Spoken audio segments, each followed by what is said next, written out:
ब्रह्म सूत्र के तृतीय अध्याय के चतुर्थ पाद के चतुर्थ अधिकरण का विचार हम लोग कर रहे हैं।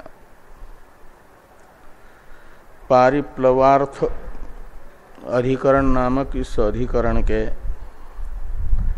संक्षिप्त स्वरूप को बताने वाले अधिकरण सार के दोनों श्लोकों का विचार हो चुका है। भाष्य में इस अधिकरण के विषय और संशय को बताने वाला जो भाष्य था उसका विचार भी हो गया है। इस अधिकरण के विषय हैं उपनिषद में जो आख्यान रूप श्रुति वचन है वे, और संशय है कि इन्हें पारिप्लवम आचक्षित इस विधि वाक्य का ही शेष माना जाए अथवा विद्या की स्तुति करने वाले माना जाए, ऐसा संशय हुआ। तो प्रथम सूत्र के पूर्वार्ध से पूर्व पक्षी ने अपना मत बताया कि पारिप्लवार्था यानी ये जो श्रुतियां हैं आख्यान रूप वे पारिप्लवार्थ हैं। पारिप्लव कहा जाता है अश्वमेध का एक आख्यायिका श्रवणात्मक जो अंग है उस अंग को कहा जाता है पारिप्लव, और उसी पारिप्लव का ये अंग है उपनिषद में आई हुई आख्यायिका रूप श्रुतियां भी। ऐसा यदि पूर्व पक्षी कहते हैं पारिप्लवार्था इति चेत, इतने से सिद्धांतियों ने कहा। और क्यों इन्हें पारिप्लवार्थ माना जाएगा? पारिप्लवम आचक्षित इस विधि का अंग उपनिषदों में आई हुई आख्यायिकाओं को क्यों माना जाएगा? ये जो पूर्व पक्षी के प्रति प्रश्न होगा तो उसका हेतु पूर्व पक्षी ने बताया कि आख्यानत्व सामान्यत,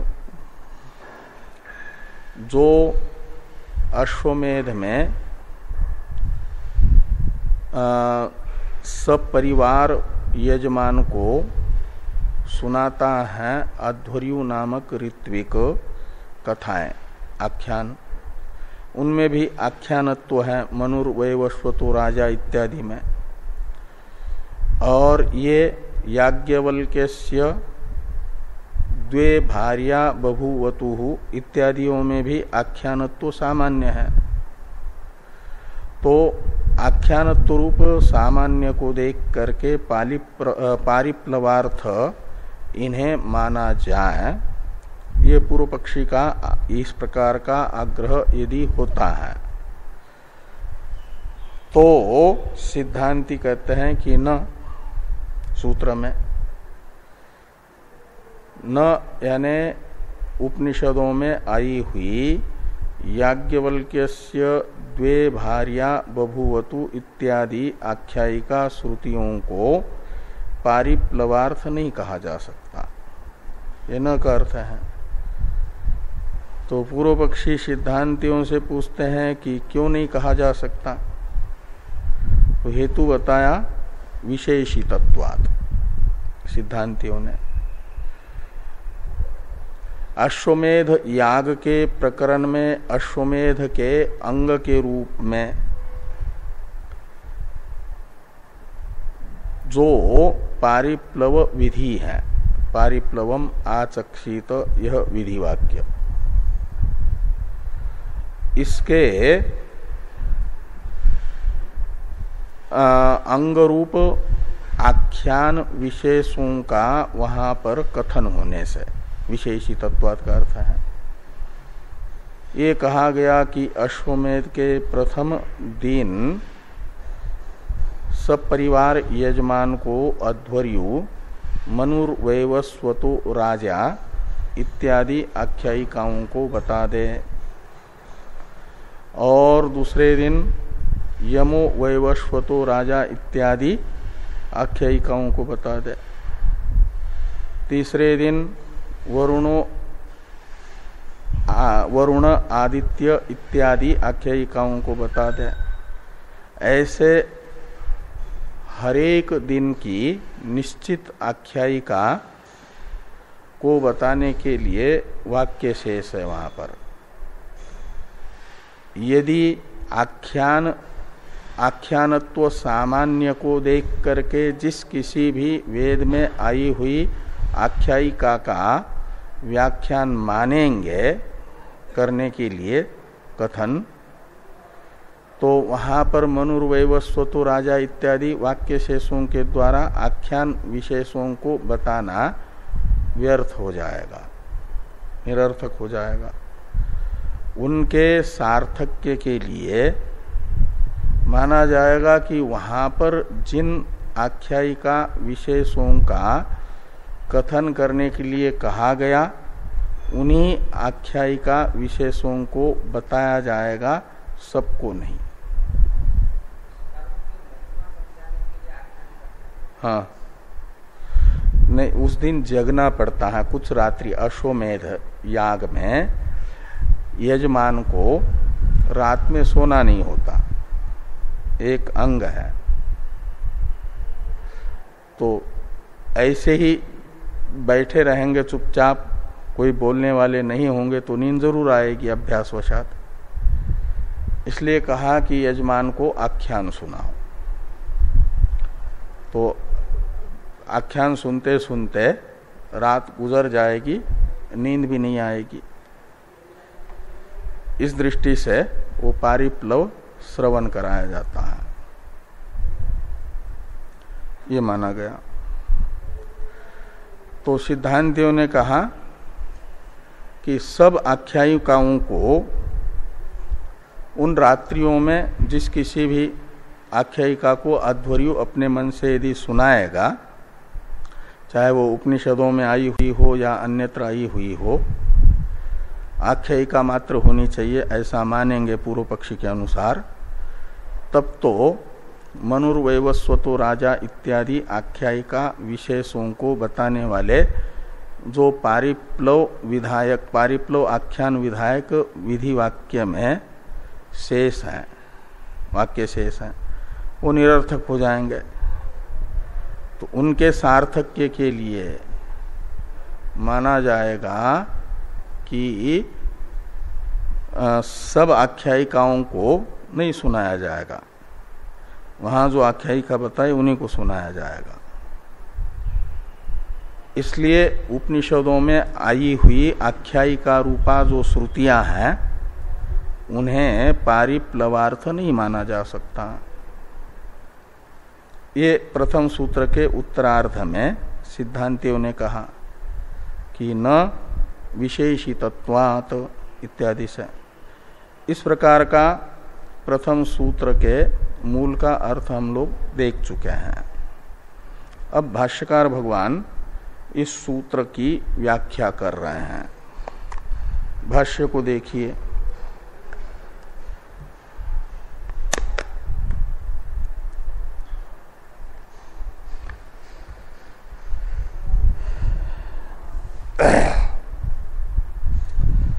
तो भाष्य में संशय को बताने वाला जो वाक्य था वहां तक की चर्चा हो चुकी है। सूत्र का व्याख्यान रूप भाष्य शुरू हो रहा है। पारिप्लवार्था इमा आख्यान श्रुतय,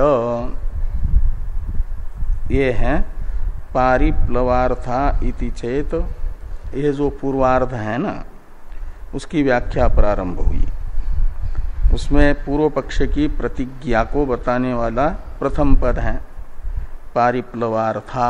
ये इसके साथ इमा आख्यान श्रुतय इन पदों का अध्याय करके सूत्रस्थ प्रथम पद के साथ जोड़ने से पूर्व पक्ष की प्रतिज्ञा हो जाती है।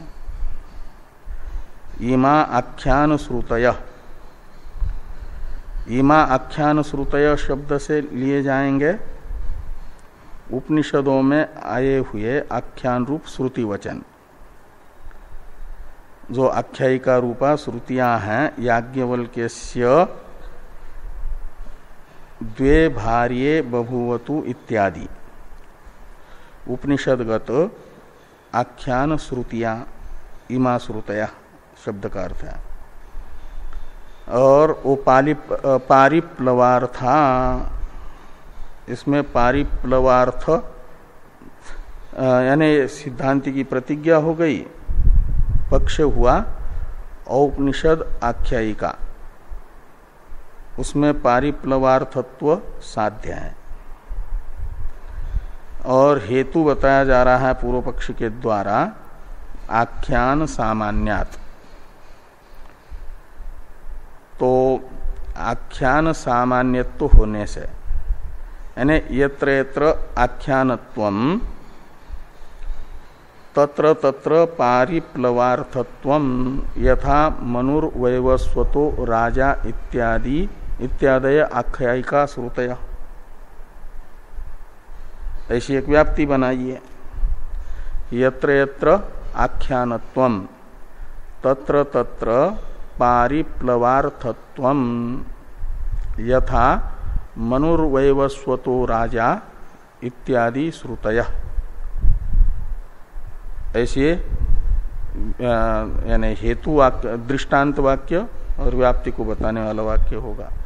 ऐसे यत्र यत्र धूमस तत्र तत्र अग्नि यथा महानसम, एक वाक्य होता है तर्कशास्त्र में व्याप्ति का निश्चय कराने वाला वाक्य। ऐसे पूर्व पक्षी के अनुसार आख्यानत्व व्याप्य है, पारिप्लवार्थत्व व्यापक है। तो आख्यानत्व जहाँ रहेगा उसका व्यापक पारिप्लवार्थत्व जरूर रहेगा।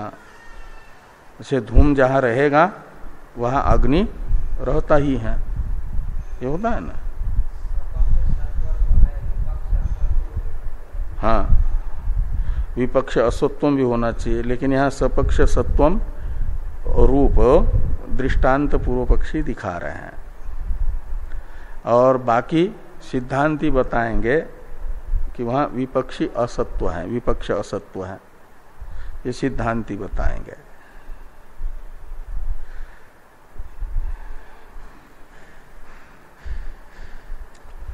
तो आख्यान सामान्यत्वात् ये हेतु है। दृष्टांत तो होगा मनुर्वैवस्वतो राजा इत्यादि वाक्य, जहाँ दोनों की सम्मति है कि ये आख्यायिका पारिप्लवार्थ ही है। ऐसी दोनों की पूर्व पक्षी तथा सिद्धांति की सम्मति जिन आख्यायिकाओं के विषय में है, ऐसी आख्यायिकाएं सपक्ष होगी, दृष्टांत होगी, वो है मनुर्वैवस्वतो राजा इत्यादि श्रुतियां। तो इस प्रकार इनमें आख्यानत्व है और पारिप्लवार्थत्व भी है। तो उपनिषदों में आई हुई आख्यायिकाओं में भी आख्यानत्व है, तो उसका व्यापक पारिप्लवार्थत्व भी रहना चाहिए, ये पूर्व पक्षी ने कहा।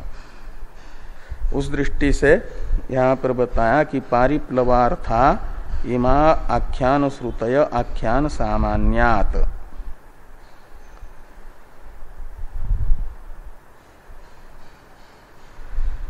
और आख्यान प्रयोगस्य च पारिप्लवे चोदितत्वात्, आख्यान प्रयोग यानी आख्यान का अनुष्ठान, यानी आख्यान का उपदेश कथन,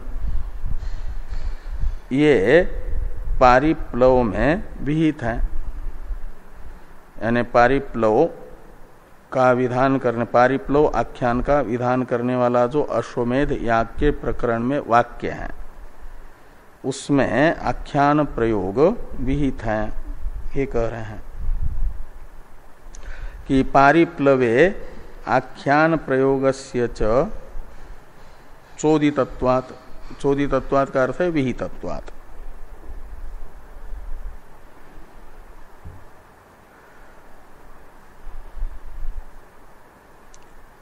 अब टीकाकार पूर्व पक्ष के मत में फल बता रहे हैं और भाष्यकार भगवान भी ततश्च विद्या प्रधानत्वम वेदांतानाम न स्यात्, इस वाक्य से बताएंगे पूर्व पक्ष के मत में फल, इस अधिकरण का जो पूर्व पक्ष होगा उसके मत में जो फल होता है। तो टीका को देखिए पहले। टीकाकार पूर्व पक्ष के फल को बताने वाले भाष्य का अवतरण लिखने के लिए पूर्व अधिकरण के सिद्धांतियों ने जो बताया था उसका अनुवाद कर रहे हैं। पूर्व अधिकरण है, इससे पूर्ववर्ती जो अधिकरण हुआ जिसमें स्तुति मात्र अधिकरण स एष रसानाम रसतमः इत्यादि वाक्य अंगों की स्तुति मात्र है, न कि विधि, ये कहा गया है। पूर्व पक्षी ने कहा कि ये स्तुति मात्र है, विधि नहीं। सिद्धांतियों ने कहा कि वह विधि है, स्तुति मात्र नहीं है। तो उसे सिद्धांति को दृष्टांत बता करके यहाँ पर, यानी जब विधि मानते हैं तो अनुष्ठान लाभ होता है, ये पूर्व पक्षी कह रहे, सिद्धांति कह रहे थे पूर्व अधिकरण में। अनुष्ठान उपासना अनुष्ठान की प्राप्ति ये फल है। उसी को बता रहे हैं पूर्व पक्षी कि पूर्वम स्तुति अपेक्षया विधिर्जायान अनुष्ठान लाभात इति उक्तम। जो इस पारिप्लव अधिकरण से पूर्ववर्ती स्तुति मात्र अधिकरण है उसमें सिद्धांतियों ने ये कहा है। क्या कहा है? पूर्वम शब्द से लेना पूर्वाधिकरणम। तो पूर्व अधिकरण में आपने ये कहा है कि स्तुति अपेक्षया विधिर जायान, केवल स्तुति मानने की अपेक्षा विधित्व मानना श्रेष्ठ है। स एष रसानाम रसतमः इत्यादि वाक्यों को अंगों की, उद्गीत आदि अंगों की स्तुति मात्र मानने की अपेक्षा इनमें विधित्व की कल्पना जायान यानी श्रेष्ठ है, उत्कृष्ट है, ऐसा सिद्धांतियों ने कहा था। और अपने इस कथन में हेतु बताया था अनुष्ठान लाभात इति उक्तम। यदि विधि रूप मानते हैं तो उपासना का अनुष्ठान रूप फल सिद्ध होता है, और अनुष्ठेय अर्थ उपलब्ध होता है यदि, तो मीमांसकों के अनुसार अनुष्ठेय अर्थ को बताने वाला जो वेद है वह प्रमाण माना जाता है, उसमें प्रामाण्य सिद्ध होता है।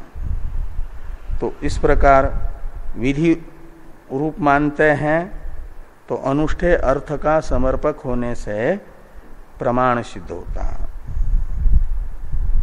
स्वतः प्रामाण्य आ जाता है। और स्तुति मानने पर वो प्रमाण का अंग होने से परंपराया प्रामाण्य आ जाता है, साक्षात प्रामाण्य नहीं आता। ये जो पूर्व अधिकरण में सिद्धांतियों ने कहा उसी के को आधार बना करके इस अधिकरण के पूर्व पक्षी ये कहना चाहते हैं कि उपनिषदों में आई हुई जो आख्यायिकाएं हैं इनको हम यदि विध्यर्थ मानते हैं तो अनुष्ठान का लाभ होगा। उनका अश्वमेध कर्मांग पारिप्लव आख्यान रूप जो एक कर्म है उसके साथ अन्वय होने से अनुष्ठेय अर्थ संबद्धता इनमें आने से प्रामाण्य सिद्ध होगा। और यदि पारिप्लवार्थ नहीं मानते हैं तो फिर वो विद्या की स्तुति मात्र होंगे, तो निकृष्टता आएगी इनमें, अनुष्ठेय अर्थ संबंधत्व तो नहीं रहा ना। तो आपके द्वारा बताई गई ही उत्कृष्टता इनमें लाने के लिए सयेष रसानाम रस तमादि के तरह औपनिषद आख्यायिका को हम पारिप्लवार्थ मानना चाहते हैं। ये पूर्व पक्षी कह रहे हैं कि तथैव कथानाम न विद्यास्तावकत्वम, तो जैसे सयेष रसानाम रसतम इत्यादि वाक्यों में कर्मांग स्तुति मात्र नहीं है, कर्मांग स्तावकत्व मात्र नहीं है, अपितु विधित्व है। ऐसे औपनिषद कथाओं में भी औपनिषद विद्या स्तुतित्व मात्र नहीं है, स्तावकत्व मात्र नहीं है, अपितु पारिप्लव अनुष्ठान अंगत्व है। उससे क्या हो जाएगा कि पारिप्लव अनुष्ठान की सिद्धि होगी, तो इनमें प्रामाण्य सिद्ध होगा। तो पारिप्लव अनुष्ठान लाभात इति पूर्व पक्ष, ये पूर्व पक्ष का मानना है। और पूर्व पक्ष के मत में जो फल सिद्ध होगा वो फल भाष्कर भगवान ततस्य इत्यादि से बता रहे हैं। ये पूर्व पक्ष का भाष्य है ना। तत्र फलम आह, तत्र यानी पूर्व पक्ष मते, पूर्व पक्ष के मत में भाष्कर भगवान पूर्व पक्ष के कथन के अवसर पर फल बता रहे हैं। ततश्च विद्या प्रधानत्वं वेदांतानां न स्यात्, मंत्रवत प्रयोग शेषत्वात्, यहाँ तक पूर्व पक्षी के मत में फल बताया गया। यदि औपनिषद आख्यायिकाएं पारिप्लव अंग होंगी, पारिप्लवार्थ होगी, तब तो पारिप्लव आख्यान अंगत्व उनमें होने से विद्या स्तुत्यर्थत्व सिद्ध नहीं होगा, ये विद्या के स्थावक नहीं होगी। याज्ञवल्क्यस्य द्वे भार्ये बभूवतु इत्यादि आख्यायिकाएं वहां पर बताई गई जो आत्मविद्या है उसकी स्थावक न होकर के पारिप्लव आख्यान रूप कर्म का अंग बनेगी पूर्व पक्षी के अनुसार। तो इसमें विद्या स्तुत्यर्थत्व तो नहीं रहेगा। तो ये कहा कि ततश्च विद्या प्रधानत्वं वेदांतानां न स्यात्, तो फिर ये माना जाता है कि किसी प्रकरण का एक अंश कर्मान्वयी है तो फिर पूरा का पूरा अंश प्रकरण ही कर्मशेष माना जाता है, कर्मांग माना जाता है। तो उपनिषदों में आई हुई आख्यायिकाएं पारिप्लव अंग सिद्ध हो गई, पारिप्लव आख्यान का अंग सिद्ध हो गई, तो पूरी उपनिषदों को भी माना जाएगा कर्मशेष। तो कर्मशेष होने से उनमें भी कर्म प्राधान्य ही आ गया, विद्या प्राधान्य नहीं रहा। इसलिए अलग प्रकरण जो मानते हैं ज्ञान कांड वो नहीं होगा। यही पूर्व पक्षी चाहते हैं कि पूरा वेद एक ही प्रकरण है और उपनिषद है कर्म शेष है, वही सिद्ध होगा। उस अभिप्राय से कहा कि ततश्च यानी उपनिषदों में आई हुई आख्यायिकाओं को कर्म शेष मानने से ततश्च का अर्थ निकलेगा। तो उपनिषदों का एक भाग कर्म शेष हुआ तो संपूर्ण भाग कर्म शेष माना जाएगा।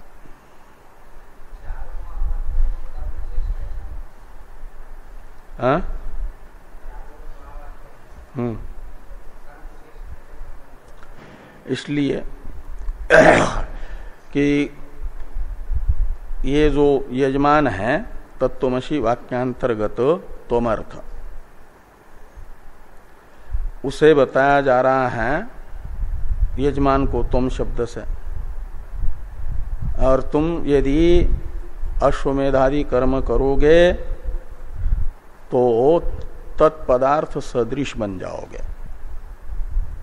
तत्शब्द का अर्थ वही तुम हो ऐसा नहीं, तत्का अर्थ है तत्सदृश में लक्षणा। यजमान कर्म अनुष्ठाता वह परमात्म सदृश है, परमेश्वर सदृश हो जाता है, यह अर्थ निकलता है। तत्शब्द से लिया जाता है कर्म की संप्रदान कारक रूपा जो देवता है, और कर्म है देवता का यजन। तो याजक जो याज्य है देवता तत्सदृश हो जाता है यजन से। ये तत्वमशादी वाक्य यजमान की स्तुति कर रहे हैं, याजक की स्तुति कर रहे हैं, इसलिए अर्थवाद है वो, ऐसा वो कहते हैं। वो अपने अनुसार अर्थ लगाएंगे ना।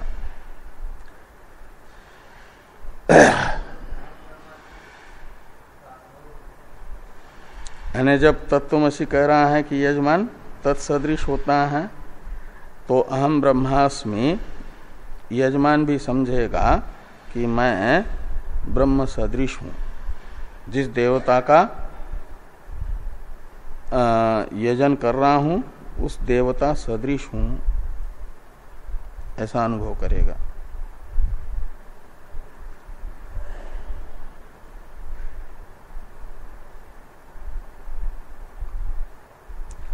तो ततश्च विद्या प्रधानत्वम वेदांतानाम न स्यात्। जब वेदांत में आई हुई आख्यायिकाएं कर्मशेष हो जाएगी तो माना जाएगा कि उपनिषदें विद्या प्रधान नहीं है, अपितु जैसे ईशत्वा इत्यादि मंत्र कर्मांग है, ऐसे उपनिषदें समस्त उपनिषदें कर्मांग है। ये कह रहे हैं कि मंत्रवत प्रयोग शेषत्वात्, तो मंत्र जैसे प्रयोग का अंग है, अनुष्ठान का अंग है, अनुष्ठेय अर्थ के स्मारक बन करके, ऐसे ये उपनिषदें भी कर्म या कर्मांग के संस्थावक बन करके बन जाते हैं कर्म शेष, प्रयोग शेषी, यानी कर्म शेषी। प्रयोग शब्द से कर्म को लेना, अनुष्ठेय अर्थ को लेना। ये फल बताया गया पूर्व पक्ष के मत में। इसका अर्थ करते हैं टीकाकार, थोड़ा टीका को देखिए। यथा देवस्य त्वा सवितु इत्यादि मंत्रे कस्यचित् पदस्य प्रयोग संवेतार्थतया शेषस्य प्रयोगांगत्वं तथा वेदांतस्थ कथानां प्रयोग शेषत्वं तद एक वाक्यतया सर्व वेदांतानां कर्म शेषत्वात् न विद्या प्राधान्यम इत्यर्थः। ये ततश्च विद्या प्राधान्यम प्रधानत्वम वेदांतानां न स्यात् इत्यादि भाष्य वाक्य का ये अर्थ बताया है। उदाहरण के लिए पहले ये बताया, यानी किसी का एक अंश कर्मशेष हो तो पूरा वह मंत्र ही कर्मशेष बन जाता है। इसे समझाने के लिए ये उदाहरण है मीमांसा का कि यथा देवस्य त्वा सवितु इत्यादि मंत्रे, देवस्य त्वा सवितु इत्यादि मंत्र हैं। इस मंत्रस्थ कस्यचित पदस्य प्रयोग समवेत अर्थतया, इस मंत्र में आया हुआ कोई एकाद पद अनुष्ठान संबद्ध अर्थ को बताता है। एकाद पद, पूरा मंत्र नहीं, कोई एकाद पद अनुष्ठान संबंधी अर्थ को बताएगा, तो फिर जिस मंत्र में एक पद भी अनुष्ठान संबद्ध अर्थ को बताने वाला आया है, तो वह जो अनुष्ठान संबद्ध अर्थ को बताने वाला पद है, वह पद तो एक प्रकार से पूरा मंत्र नहीं है, मंत्र का एक अंश है। तो एक अंश ही कर्म संबद्ध अर्थ को बताने वाला हुआ, इसलिए उतने को ही कर्म शेष मानना चाहिए। लेकिन बाकी पूरे जो पद हैं उस मंत्र में आए हुए, वो कर्म समेत अर्थ को नहीं बताएंगे तब भी कर्म शेष माने जाते हैं, क्योंकि कर्म शेष पदार्थ से संबद्ध पद से युक्त होने से, पूरा अंशी ही, एक अंश भी कर्म शेष संबंधी हो जाए तो पूरा अंशी को कर्म शेष माना जाता है, पूरे अंशी को। इसके लिए उदाहरण है कि यथा देवस्य त्वा सवितु इत्यादि मंत्रे, इस मंत्र में पूरा का पूरा मंत्र नहीं बता रहा है कर्म संबंधी अर्थ को, एक पद बता रहा है सवितु इत्यादि। तो कस्यचित पदस्य प्रयोग संवेत अर्थतया, प्रयोग है अनुष्ठान कर्म और उसमें संबद्ध अर्थ है सविता रूप जो कर्म संप्रदान कारक देवता, और उसका तदर्थक हुआ सविता शब्द एक पद, तो भी यह सविता पद कर्म की कारक भूत सविता देवता को बताने वाला जिस मंत्र में है, वो पूरे मंत्र को मीमांसक कर्म शेष मानते हैं। तो इसलिए कहते हैं शेषस्य यानी बाकी जो उस मंत्र में आए हुए पूरा का पूरा मंत्र हो, बाकी पद भी, वो शेषस्य प्रयोगांगत्वम यानी कर्म शेषत्वम, प्रयोगांगत्वम का अर्थ निकलेगा। तो एक पद कर्म समवेत अर्थ को बता रहा था तो पूरा मंत्र ही कर्मांग हुआ। जैसे ये दृष्टांत है। अब दाष्टान्त में बताते हैं कि पूरी उपनिषदें कर्मांग कैसी बनेगी, ये पूर्व पक्षी के प्रति सिद्धांति का प्रश्न रहेगा ना। इसका समाधान करने के लिए पूर्व पक्षी कहते हैं ये दृष्टांत दिया, अब दाष्टान्त में बता रहे हैं कि उपनिषदों का जो एक अंश है आख्यायिकाएं, वह पारिप्लव अंग बन जाएगी। यदि पारिप्लव आख्यान का अंग बन जाएगी तो पारिप्लव आख्यान रूप कर्म का अंग उपनिषद का एक अंश बन गया, आख्यायिका रूप अंश। तो फिर वह आख्यायिका जिस भाग में आई है वह पूरा भाग ही कर्मांग होगा। जैसे एक पद कर्म से संबंधी हुआ बताने वाला, तो पूरा मंत्र ही कर्मांग बन गया। ऐसे उपनिषदों का एक अंश आख्यायिका यदि कर्म शेष हो जाएगी तो उससे युक्त पूरा उपनिषद ही कर्म शेष माना जाएगा मंत्र के तरह। और कर्म शेष होने से फिर विद्या प्राधान्य नहीं रहेगा।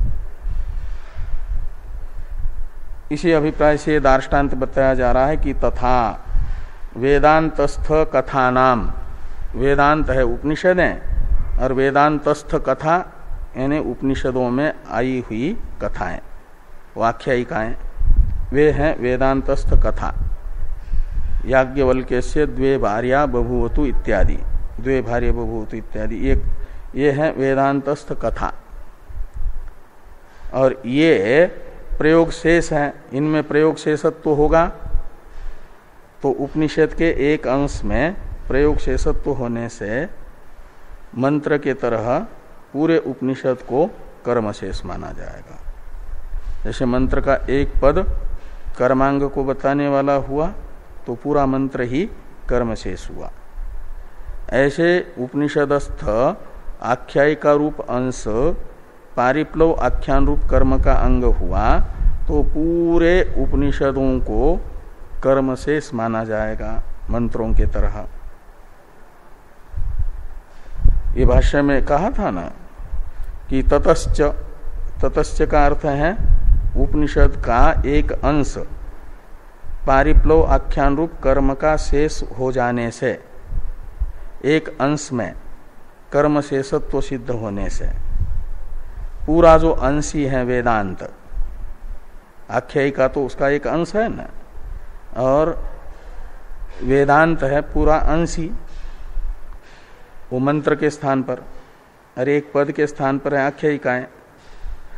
तो उपनिषद गत आख्यायिकाओं में कर्म शेषत्व सिद्ध होने से ये ततश्च का अर्थ निकलेगा भाष्यस्थ। वेदांतानाम विद्या प्रधानत्वम न स्यात्, वेदांत भी विद्या प्रधान नहीं होंगे। क्यों? तो कहा प्रयोग शेषत्वात्, उपनिषद समस्त उपनिषदों में प्रयोग अंगत्व सिद्ध होने से। कहे समस्त उपनिषदों में प्रयोग अंगत्व कैसे सिद्ध होगा? आख्यायिका में कर्म शेषत्व सिद्ध होने मात्र से। तो कहा मंत्रवत, ये मंत्रवत दृष्टांत है। तो जैसे मंत्र के एक अंश रूप एक पद में भी कर्म शेष रूप अर्थ को बताने वाला हो जाए एक पद भी, तो पूरा मंत्र कर्म शेष होता है। ऐसे उपनिषदों का एक अंश आख्यायिका कर्म शेष होने से पूरे उपनिषदें भी कर्म शेष हो जाएगी। कर्म शेष होने से विद्या प्राधान्य उनमें नहीं रहेगा, उनका तात्पर्य अर्थ कर्मांग को बताना ही होगा।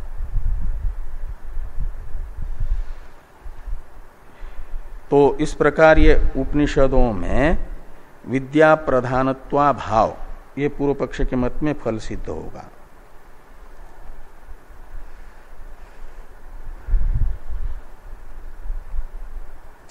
तथा वेदांतस्थ कथानाम प्रयोग शेषत्वम, और तदेक वाक्यतया सर्व वेदांतानाम कर्म शेषत्वात् न विद्या प्राधान्यम इत्यर्थ। ये कहा कि तदेक वाक्यतया यानी कर्मांग आख्यायिका के साथ एक वाक्यत्व उपनिषदों का होने से, अवशिष्ट उपनिषदों का भी, पूरे उपनिषदों को कर्म शेष ही माना जाएगा। हाँ, तो सर्व वेदांता नाम कर्म शेषत्वात्, तो सारे उपनिषदे भी कथाओं के तरह कर्म शेष हो गए।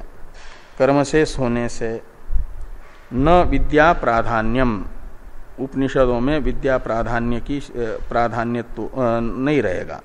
विद्या प्राधान्य नहीं रहेगा तो ये पूर्व पक्ष का अभिष्ट सिद्ध हो जाएगा। ब्रह्मात्म एकत्व उसका विषय नहीं रहेगा, और ब्रह्मात्म एकत्व का ज्ञान अवान्तर फल नहीं रहेगा, और ब्रह्मात्म एकत्व ज्ञान मात्र से समूल अध्यास की निवृत्ति रूप मोक्ष भी फल सिद्ध नहीं होगा, यानी अनुबंध चतुष्टय सिद्ध नहीं होगा वेदांत का। यही पूर्व पक्षी चाहते हैं।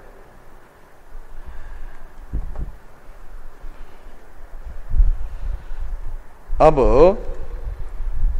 इस प्रकार ये पूर्व पक्ष अंश जो था सूत्र में पारिप्लवार्था इति चेत, इतना, इसकी व्याख्या हो गई भाष्य में।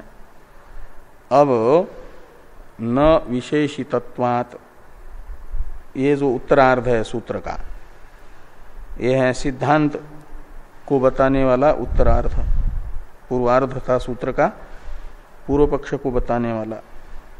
अब सिद्धांत को बताने वाले उत्तरार्ध की व्याख्या भाष्कर भगवान प्रारंभ करते हैं तन्न इत्यादि से। तन्न इत्यादि भाष्य का अवतरण लिखते हैं टीकाकार। तो टीका को देखिए। कथानाम गुरु शिष्य समाचार प्रदर्शनेन बुद्धि सौकर्य द्वारा सन्निहित विद्याशेषत्वं सामर्थ्य लिंगात अतो विद्या प्राधान्यम इति फलम मत्वा सिद्धांतयति तन्न इत्यादिना। तो ये कहते हैं कि कथानाम यानी उपनिषदों में आई हुई जो कथाएं हैं, कथा शब्द से लेना इस अधिकरण की विषय रूप जो कथाएं हैं, वो इस अधिकरण की विषय रूप कथाएं हैं औपनिषद आख्यान, उपनिषदों में आई हुई कथाएं। तो कथानाम यानी उपनिषदों में आई हुई अथः याज्ञवल्क्यस्य द्वे भार्ये बभूवतु इत्यादि कथाएं।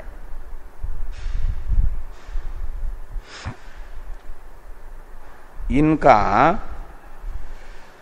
विद्या के साथ ही संबंध है। उपनिषदों का जो प्राधान्य है जिसमें विद्या में, तो उपनिषदों के अनेक प्रकरण हैं। उन अनेक प्रकरणों में अवान्तर प्रकरण आई हुई जो विद्याएं हैं, मुख्य रूप से दो प्रकार की विद्याएं हैं, सगुण ब्रह्म विद्या, निर्गुण ब्रह्म विद्या। तो सगुण ब्रह्म विद्या के प्रकरण में भी आख्यायिकाएं हैं, निर्गुण ब्रह्म विद्या के प्रकरण में भी आख्यायिकाएं हैं। निर्गुण ब्रह्म विद्या को बताने वाले प्रकरण अनेक होने पर भी विद्याएं, निर्गुण ब्रह्म विद्याएं अनेक नहीं है, वो एक ही है। विद्या का भेदक होता है वेद्य। तो निर्गुण वेद्य वस्तु एक है, उसमें भेद नहीं है, इसलिए निर्गुण विद्या एक है। उस निर्गुण विद्या का उत्पादक वेदांत वाक्य में शब्द प्रयोग अलग अलग है। कहीं तत्वमसी है तो कहीं प्रज्ञानम ब्रह्म है, तो कहीं अयम आत्मा ब्रह्म है, तो कहीं अहम ब्रह्मास्मि है, कहीं इनसे अतिरिक्त तो दूसरे महावाक्य हैं। लेकिन इन अलग अलग ब्रह्मात्म एकत्व को बताने वाले शब्दों से उत्पन्न होने वाली जो अहम ब्रह्मास्मि इत्याकारक विद्या है, वो विद्या भिन्न नहीं है, विद्या एक रूपा है।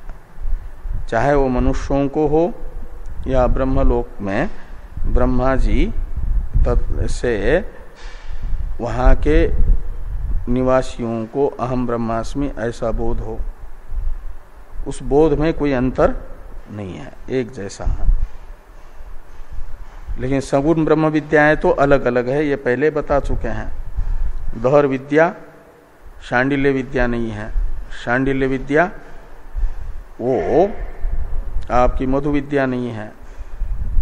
संवर्ग विद्या अलग ही है, उपकोशल विद्या अलग है। उसमें उपाधि अलग अलग होने से गुण अलग अलग हो गए और अलग अलग गुणों से विशिष्ट ब्रह्म को अलग अलग माना गया। इसलिए सगुण ब्रह्म विद्याएं तो अलग अलग हैं। उनके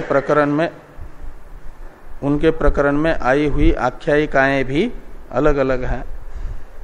लेकिन वो सब आख्यायिकाएं उपनिषदों में आई हुई जितनी भी, उन आख्यायिकाओं के विषय में उनको ये मानना कि पारिप्लवार्थ हैं, ये उचित नहीं है। ये सिद्धांति कह रहे हैं कि तन्न इत्यादि का अवतरण लिखते समय टीकाकार कह रहे हैं कि आख्या कथा नाम, तो ये कथा नाम बहुवचन है ना, इससे वो सब कथाएं लेना। सगुण ब्रह्म विद्या के प्रकरण में आई हुई आख्यायिकाएं भी, निर्गुण ब्रह्म विद्या के प्रकरण में आई हुई आख्यायिकाएं भी, सारी उपनिषदों में आई हुई आख्यायिकाएं वे क्या करती हैं, तो कहते हैं गुरु शिष्य का आचरण कैसा होता है एक दूसरे के प्रति, वो ज्ञापन करती है। विद्यांग है गुरु शिष्य, विद्या को प्राप्त करता है शिष्य, विद्या प्रदान करते हैं गुरु। तो शिष्य का गुरु के प्रति व्यवहार आचरण और गुरु का शिष्य के प्रति आचरण उपनिषदों में आई हुई आख्याओं से आख्यायिकाओं से ज्ञापित होता है। वो कह रहे हैं कि कथानाम गुरु शिष्य समाचार प्रदर्शनेन, तो गुरु शिष्यों का एक दूसरे के प्रति जो समाचार है आचरण है उसको दिखा करके, प्रदर्शनेन सन्निहित विद्या शेषत्वम उसके साथ जोड़ना, कथा नाम सन्निहित विद्या शेषत्वम ऐसा अन्वय करना। तो कथाओं का, उपनिषदों में आई हुई कथाओं का उसी प्रकरणस्थ विद्याओं के साथ एक वाक्यत्व होता है, सन्निहित विद्या शेषत्वम यानी विद्यांगत्वम। तो विद्या का अंग कैसी बनेगी ये, तो कहते हैं गुरु शिष्य समाचार प्रदर्शनेन, गुरु और शिष्यों का आपस में एक दूसरे के प्रति समाचरण कैसे होता है, सम्यक आचरण कैसे होता है, इसको दिखा करके वह विद्या का शेष बन जाती है, स्वप्रकरणस्थ विद्या का शेष बन जाती है। वो जो पारिप्लवम आचक्षी तो कर्म कांड के प्रकरण में है, भिन्न प्रकरणस्थ है, और ये उपनिषदें विद्या प्रकरण है, और विद्या प्रकरणस्थ जो विद्या उसी का शेषत्व इन विद्याओं में सिद्ध होता है समाचार ज्ञापन द्वारा। एक हुआ, और दूसरा एक हेतु और एक बता रहे माध्यम, बुद्धि सौकर्य द्वारा। बुद्धि सौकर्य यानी ज्ञान सौकर्य, आख्यायिका के माध्यम से दुर्विज्ञेय जो आत्मवस्तु है उसका ज्ञापन करते हैं गुरु शिष्य के संवाद के रूप में, तो कठिन विषय भी सरलता से अवगत होता है। तो कठिन विषय का भी सरलता से अवबोध, उसे कहा जाता है बुद्धि सौकर्य,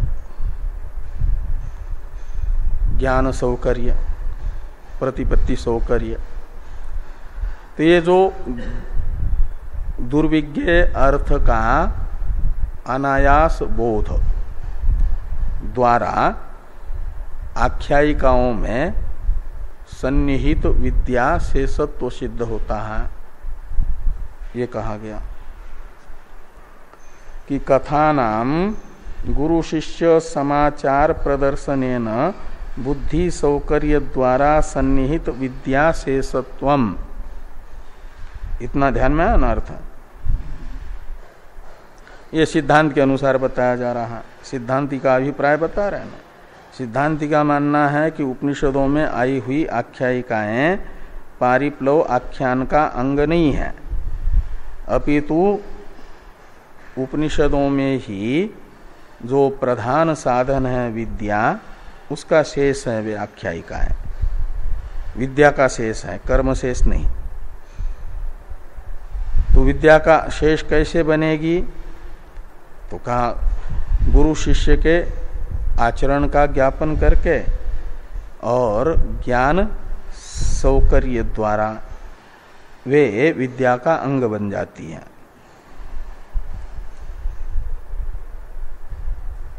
तो इनमें विद्यांगत्व का ज्ञापक क्या है?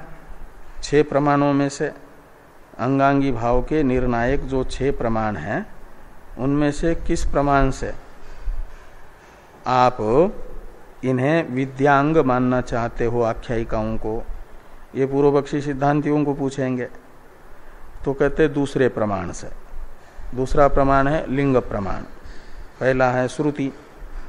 तो श्रुति लिंग, वाक्य, प्रकरण, स्थान, समाख्या, इनमें 6 में से जो दूसरा प्रमाण है श्रुति की अपेक्षा दुर्बल और वाक्य आदि 4 प्रमाणों की अपेक्षा प्रबल।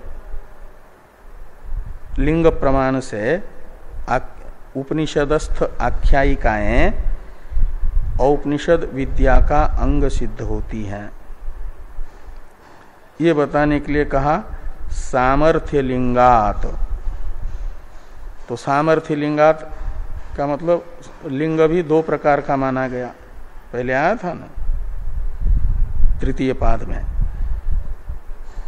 2 प्रकार का लिंग होता है लिंग प्रमाण। एक अन्यार्थ दर्शन रूप लिंग प्रमाण और एक अर्थ ज्ञापन सामर्थ्य रूप लिंग प्रमाण। तो अन्यार्थ दर्शन रूप लिंग प्रमाण को तो वाक्यादि प्रमाणों की अपेक्षा दुर्बल माना जाता है। वो अर्थवाद में आया हुआ जो लिंग है उसे कहा जाता है अन्यार्थ दर्शन रूप लिंग। वो दुर्बल प्रमाण माना जाता है और प्रबल माना जाता है सामर्थ्य रूप लिंग को। इसलिए यहाँ प्रबल प्रमाण है वाक्यादि की अपेक्षा सामर्थ्य प्रमाण रूप लिंग प्रमाण। ये कह रहे हैं कि सामर्थ्य लिंगात यानी सामर्थ्य रूप लिंग प्रमाण से। यह अन्यार्थ दर्शन रूप लिंग नहीं, सामर्थ्य रूप लिंग प्रमाण है। तो सामर्थ्य लिंगात सन्निहित विद्या से सत्वम कथा नाम, ऐसा अन्वय करना। अतो विद्या प्राधान्यम, इसलिए क्या होगा कि उपनिषदों में विद्या प्राधान्य सिद्ध होगा। पूर्व पक्षी कह रहे थे ना कि उपनिषदों में विद्या प्राधान्य का अभाव, न विद्या प्राधान्यम, यह पूर्व पक्ष के मत में फल था। सिद्धांत में तो उपनिषदों में विद्या का प्राधान्य है। उपनिषद ज्ञान कांड है, उसका स्वतंत्र अनुबंध है, ब्रह्मात्म एकत्व विषय है और ब्रह्मात्म एकत्व ज्ञान अवांतर फल है। मुख्य फल है समूल अध्यास की निवृत्ति, अधिकारी है समूल अध्यास निवृत्ति काम यानी मुमुक्षु। इस प्रकार अनुबंध चतुष्टय स्वतंत्र सिद्ध होता है उपनिषदों का। इसलिए विद्या प्राधान्य ये सिद्धांत मत में फल होगा। तो अतो विद्या प्राधान्यम, तो उपनिषदों में आई हुई आख्यायिकाएं उपनिषदगत विद्या का ही अंग सामर्थ्य रूप लिंग प्रमाण से निश्चित होने से, अतः शब्द का अर्थ है उपनिषदों में विद्या प्राधान्य है, ये सिद्धांत मत का फल होगा। इति फलम मत्वा, ये सिद्धांत मत में फल मान करके सिद्धांत को बताने वाले सूत्रांश की व्याख्या भाष्यकार भगवान करते हैं। ये कह रहे हैं कि फलम मत्वा सिद्धांत यति, ये फल मान करके सिद्धांत को बताते हैं तन्न इत्यादि से। तो भाष्य में है तन्न, जो सूत्रस्थ न है उसी का अर्थ कर रहे हैं तन्न। तत् शब्द से लेना पूर्व पक्षी का कथन, पूर्व पक्षी का जो ये मानना है कि उपनिषदों में आई हुई कथाएं पारिप्लव आख्यान का अंग हैं और इसलिए समस्त उपनिषदें भी कर्मांग हैं मंत्र के तरह, अतः उपनिषदों में विद्या प्राधान्य नहीं है। ये जो पूर्व पक्षी का कथन है ये उचित नहीं है। तन्न का अर्थ है, सूत्रस्थ न का अर्थ ये निकलेगा। ये कथन पूर्व पक्षी का प्रामाणिक नहीं है, अनुचित कथन है। तो पूर्व पक्षी किसी के कथन को, वचन को अप्रामाणिक कह दें तो पूछेगा ना कि क्यों हमारा वचन अप्रामाणिक है। तो ये पूर्व पक्षी प्रश्न कर रहे हैं कि कस्मात, भाष्य में, कि क्यों हमारा कथन अनुचित है। उपनिषदों में विद्या प्राधान्य का अभाव मानना अनुचित क्यों है, ये पूर्व पक्षी का प्रश्न हुआ। व्यास जी ने पूर्व पक्षी के इस प्रश्न का सूत्र में उत्तर दिया विशेषी तत्वात्। ये तो कहा कि आप उपनिषदों में विद्या प्राधान्याभाव तब सिद्ध कर सकते हैं जब मंत्रों के तरह उपनिषदों में कर्म शेषत्व सिद्ध हो। और मंत्रों के तरह कर्म शेषत्व सिद्ध करने के लिए उपनिषद के एक अंश आख्यायिकाओं को कर्मशेष बताना पड़ेगा पहले। लेकिन उपनिषदों में आई हुई जो आख्यायिकाएं हैं उनमें कर्मशेषत्व ही नहीं है एक अंश में उपनिषदों के। तो उपनिषदों के एक अंश में कर्मशेषत्व नहीं होगा तो मंत्र को दृष्टांत दिखा करके संपूर्ण मंत्रों में कर्मशेषत्व सिद्ध नहीं किया जा सकता। इस अभिप्राय से व्यास जी ने सूत्र में ये हेतु बताया विशेषी तत्वात्। और विशेषी तत्वात् इस हेतु की व्याख्या भाष्यकार भगवान कर रहे हैं कि पारिप्लवम आचक्षित इति ही प्रकृत्य मनुर्वैव स्वतो राजा इत्येवम् आदीनि कानिचिद एव आख्यानानि तत्र विशेष्यन्ते आख्यान सामान्यात् चेत सर्वगृहीति स्यात् अनर्थकम एव इदम विशेषणम भवेत् तस्मात् न पारिप्लवार्था एता आख्यान श्रुतयः। तो ये कहते हैं कि पारिप्लवम आचक्षित, ये जो अश्वमेध याग के प्रकरण में आया हुआ कर्मांग विधायक वाक्य है, इस वाक्य में वाक्य के प्रकरण में ही थी प्रकृत्य, यानी इस प्रकृत वाक्य के प्रकरण में ही क्या आया कि मनुर्वैव स्वतो राजा इत्येवम् आदीनि कानिचिद एव आख्यानानि तत्र विशेष्यन्ते। तो पारिप्लवम आचक्षित का तो अर्थ हुआ कि वैदिक आख्यायिकाओं का कथन करे सपरिवार यजमान को अध्वर्यु ऋत्विक।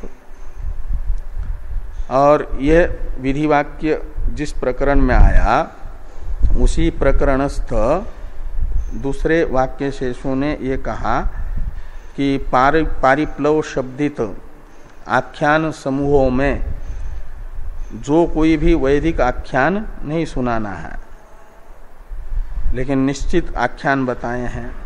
मनुर्वैवस्वतो राजा इत्यादि हरेक दिन के निश्चित ये आख्यान ही अध्वर्यु सुनाए, ऐसा यहाँ पर कहा गया है। और आख्यानत्व सामान्य उपनिषद में आई हुई कथाओं में देख करके वहाँ वाक्य शेषों में जिन कथाओं का निर्देश नहीं है, ऐसी कथाओं को भी यदि हम पारिप्लव का अंग मानेंगे पारिप्लव आख्यान का, तब तो वहां ये विशेषण देना निरर्थक हो जाएगा। यही कह रहे भाष्कर भगवान कि आख्यान सामान्यात चेत, जैसा पूर्व पक्षी कह रहे थे, उपनिषदों में आई हुई आख्यायिकाएं पारिप्लव आख्यान का अंग है। क्यों? उनमें आख्यान सामान्य होने से, आख्यानत्व होने से। जैसे मनुर्वैवस्वतो राजा इत्यादि में आख्यानत्व है, ऐसे इन उपनिषद आख्यायिकाओं में भी आख्यानत्व है। ये पूर्व पक्षी ने कहा था ना अपना पक्ष रखते समय। पूर्व पक्षी के इस आख्यानत्व रूप हेतु को देख करके यदि उपनिषद आख्यायिकाओं को भी पारिप्लव आख्यान का अंग मानेंगे, तब तो कहते हैं आख्यान सामान्यात चेत सर्वगृहीति। सर्वगृहीति में सर्व शब्द से लेना वेदों में आई हुई सभी आख्याओं का ग्रहण, सभी आख्यायिकाओं का ग्रहण आख्यान सामान्य से यदि मान लेंगे तो गृहीति स्यात्। गृहीति शब्द का अर्थ है ग्रहण, और सर्व से लेना सभी आख्यायिकाएं, वेद में आई हुई समस्त आख्यायिकाओं का ग्रहण यदि आख्यानत्व रूप सामान्य को देख करके करेंगे पारिप्लव आख्यान के अंग के रूप में, तो अनर्थकम एव इदम विशेषणम भवेत। इदम विशेषणम यानी मनुर्वैवस्वतो राजा इत्यादि जो आख्यायिका विशेष का वहां पर कथन है पारिप्लव विधि आख्यान के विधि वाक्य के प्रकरण में, जो ये आख्यायिका विशेषों का कथन है, ये कथन निरर्थक हो जाएगा, अनर्थक हो जाएगा, अप्रमाण हो जाएगा। इसे सार्थक बनाने के लिए मानना चाहिए कि वेद में आई हुई समस्त आख्यायिकाओं का वहाँ अश्वमेध अंगत्वेन रूपेण कथन नहीं किया जाता, आख्यान नहीं किया जाता। कुछ आख्यायिकाओं का जिनका निर्देश वहां पर है उन्हीं का, तो ये उपनिषदस्थ आख्यायिकाओं का तो वहां निर्देश नहीं है, इसलिए उनको पारिप्लव आख्यान का अंग नहीं माना जाएगा। तो जब उपनिषद में आई हुई आख्यायिकाओं में पारिप्लव आख्यान रूप कर्मांगत्व ही सिद्ध नहीं हुआ, तो एक देश कर्मांग होने से समस्त उपनिषदे ही कर्मांग होगी। मंत्र दृष्टांत से जैसा बता रहे थे आप लोग, वो सिद्ध ही नहीं होगा। वो सिद्ध न होने से, आख्यायिकाओं में कर्मांगत्व की सिद्धि न होने से पूरे उपनिषदों में भी कर्मांगत्व सिद्ध नहीं होगा। तो कर्मांगत्व सिद्ध नहीं हुआ उपनिषदों में, तो फिर अपने द्वारा विहित जो साधन है विद्या रूप, उसी का प्राधान्य रहेगा। उपनिषदों के द्वारा विहित जो विद्यारूप साधन है, उसी साधन का उपनिषदों में प्राधान्य रहेगा। विद्या प्रधान ही उपनिषदे होगी।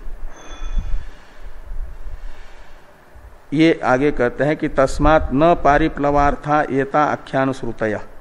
एता आख्यान श्रुतय लेना उपनिषदों में आई हुई जो आख्यायिकाएं, वे पारिप्लवार्थ नहीं हुई, यानी पारिप्लव आख्यान का अंग सिद्ध नहीं हुई। तो उपनिषदों का एक देश भी कर्म से सिद्ध नहीं हुआ। तो एक देश में कर्म शेषत्व सिद्ध होता तो समस्त उपनिषदों में मंत्र दृष्टांत से कर्म शेषत्व स्वीकार किया जाता, लेकिन ऐसा नहीं हुआ। इसलिए उपनिषद है तो विद्या प्रधान ही होगी। हाँ, ये कहा गया। थोड़ी सी टीका है, इसे देखो। अश्वमेधे प्रथमे अहनि मनुर्वैवस्वत इति कथां ब्रूयात्, द्वितीय अहनि यमो वैवस्वत इति कथां ब्रूयात्। कथां ब्रूयात् का सबके साथ अन्वय करना। और तृतीय अहनि वरुण आदित्य इति कथां ब्रूयात्। इति वाक्य से कथानाम विशिष्य उक्तत्वात्। ये सब वाक्य शेष है किसके? पारिप्लवम आचक्षित, इस विधि के शेष हैं मनुर्वैवस्वतो राजा इत्यादि वाक्य। और ये बता रहे हैं कि अश्वमेध याग के प्रथम दिन रात में अध्वर्यु सब परिवार यजमान को मनुर्वैवस्वतो राजा ये कथा सुनाए, वेद में आई हुई। और दूसरे दिन यमो वैवस्वतो राजा इत्यादि कथाएं सुनाए। और तीसरे दिन वरुण आदित्य इत्यादि जो आख्यान आए हैं वेद के प्रकरण में उनको बता दें। इस प्रकार ये इति वाक्य शेषे कथा नाम विशिष्य उक्तत्वात्, ये वाक्य शेष के द्वारा बताया गया कि वेद में आई हुई जो कोई कथा नहीं सुनानी है, लेकिन निश्चित कथाएं जो हैं यहाँ बताई गई उन्हीं को सुनाएं। ऐसा वाक्य शेष में सुनिश्चित करने से उपक्रमस्य संकोचो युक्त, ये जो उपक्रम है पारिप्लवम आचक्षित, इसमें पारिप्लव शब्द का तो अर्थ होता है आख्यायिका समूह। तो वहां उपक्रम में संकोच करना पड़ेगा कि वाक्य से उक्त आख्यायिकाओं के समूह को सुना दे, यह अर्थ करना पड़ेगा। सारी आख्यायिकाओं को नहीं, जो कोई भी आख्यायिका ये नहीं, लेकिन वाक्य से सूक्त जो आख्यायिकाएं हैं उनके समूह का कथन करें, ये पारिप्लवम आचक्षित का अर्थ निकलेगा।